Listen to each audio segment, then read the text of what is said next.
India 29 States News. Please support my channel, like, share and subscribe my channel. జరుగుతూ ఉంది కాబట్టి దాన్ని ఒక మంచి పర్యాటక కేంద్రంగా మంచి నీళ్లు పారే విధంగా గోదావరి జలాలను 5,500 కోట్ల రూపాయలు తీసుకుపోయి అదొక పర్యావరణాన్ని రక్షించే దిశలా ఈ కార్యక్రమాలు చేసుకుంటాం. ఇక్కడ లాజికల్ పాయింట్ నేను ఇక్కడ ఒక కార్యక్రమం ఏంటంటే సామెతకు తెలుగులో మొగొడిని కొట్టి మొరమొర అంటారని. సరే ఏమనుకోదు అక్క చెల్లెలను, ఇది ఒక సామెత అని చెప్పిన ముందే. మొగొడిని కొట్టి మొరమొర అన్నట్టుగా ఉండే విధంగా టీఆర్ఎస్ పార్టీ నిన్నటి నుంచి ఇట్లా మళ్ళీ ఇంకొక twist.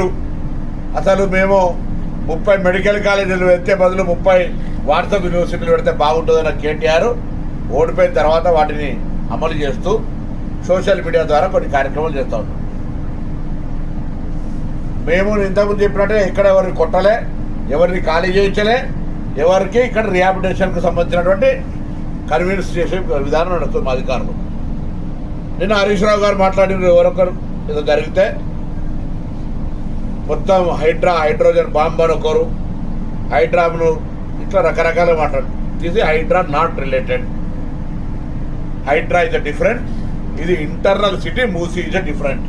First public Hyderabad Poclain పడుతుంది, మా దగ్గర పొక్లైన్ వస్తాయని భయపడే అవసరం లేదు. మిమ్మల్ని ప్రశాంతంగా సమన్వయపరిచి మిమ్మల్ని ఒప్పించి మెప్పించి మీకు ప్రత్యామ్నాయం ఏర్పాట్లు చేసిన ఖాళీ చేస్తాం.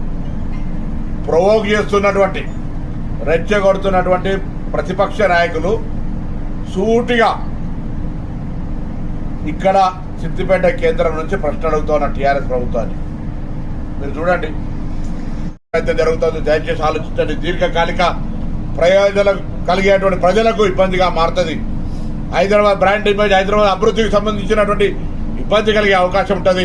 నీళ్ళలో మునగడము, తేలడము, దీన స్థితి లోపల ఎప్పుడు కొట్టుకపోతామో ఎప్పుడు ఉంటామో తెలియని స్థితులలో ఉండేటువంటి పరిస్థితి ఉంటుంది. కాబట్టి దాని నుండి బయటపడడానికి మీ అందరితో ప్రభుత్వం ఎక్కడ గ్రీవెన్స్ ఉన్నా మీ జిల్లా కలెక్టర్లకు, ఆర్డీఓలకు, ఎంఆర్ఓలకు, మున్సిపల్ శాఖ అధికారులకు చెప్పండి.